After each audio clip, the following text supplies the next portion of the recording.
七八十年前，村里有个叫蓝娇的姑娘。女孩上山采药，路过一片树林，因为天气太热，便停下来休息会。谁知身后出现个猥琐大汉。这里荒郊野岭，四下无人，大汉动了邪念，便把姑娘给欺负了。一位樵夫刚好路过这里，原本他是想去救女孩的，但看见女孩手上的金戒指后，人性的贪婪冲昏了他的头脑，不仅没有救女孩，还顺走了她手上的戒指。就这样，阿兰带着怨恨死在了树林里。但报应很快就来临，两人还没等回到家，阿兰的鬼魂就找上了他们。猥琐大汉当场被吓死，而那位见死不救，还偷走阿兰戒指的樵夫死得更惨。阿兰虽然报了仇，但是怨念却没有消散，时不时就有人在这片树林里看见阿兰的身影。直到60年后，一群年轻人为了减轻工作压力，特意来乡下度假。谁知车子刚经过这片树林便出现了故障，几人一商量，反正是来玩的，干脆就在这里露营一晚算了。很快到了晚上，几人点上了蜡烛，在这树林里享受不一样的晚餐。可就在这时，其中一个女孩发现前面有一个挑着竹篮的人向他们走来，还真是个人。刘松非常好奇这大晚上的老太太挑着什么东西，他掀开箩筐上的白布，发现里面是饺子，急忙招呼老太太坐下。正好他们刚刚吃晚餐，便把老太太的饺子全都买了。看着几个年轻人不像本地的，老太太好心提醒道：“地方不干净。”哟，怎么不干净啊？您说说。七八十年前，村里有个叫蓝娇的姑娘，便把电影开头阿兰的故事讲给了他们听。可这刘松从来就不信鬼神之说，还特意跑到前面的坟地溜了一圈。可等他回来时，整个人好像中邪了一样。没事吧？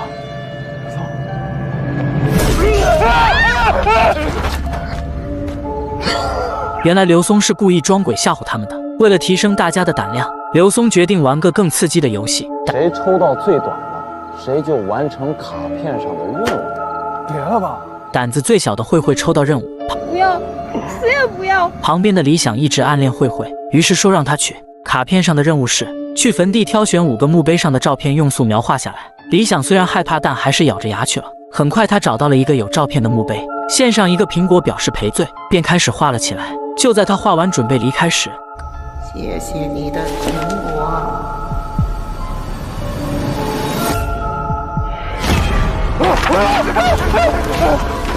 可等他跑出来后，发现素描本落下了。为了在心上人面前证明自己，他还是返回去拿到了素描本。接着他继续找墓碑画素描。可就在他找到第5个墓碑，发现上面死者的照片竟然是自己，他彻底吓坏了。难道自己已经死了？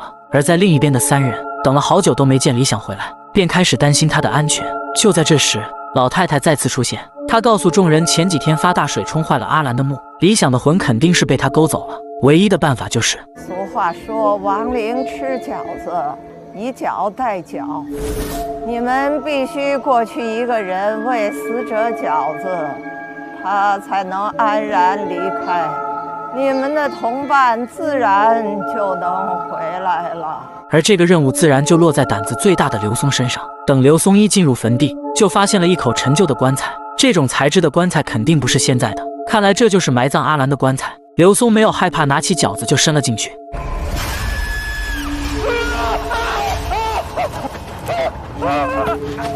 刘松连滚带爬地逃了回来。可等他回来还没开口说话，李想就出现在身后。可他的样子根本就不是个正常人类。快上车，走呀！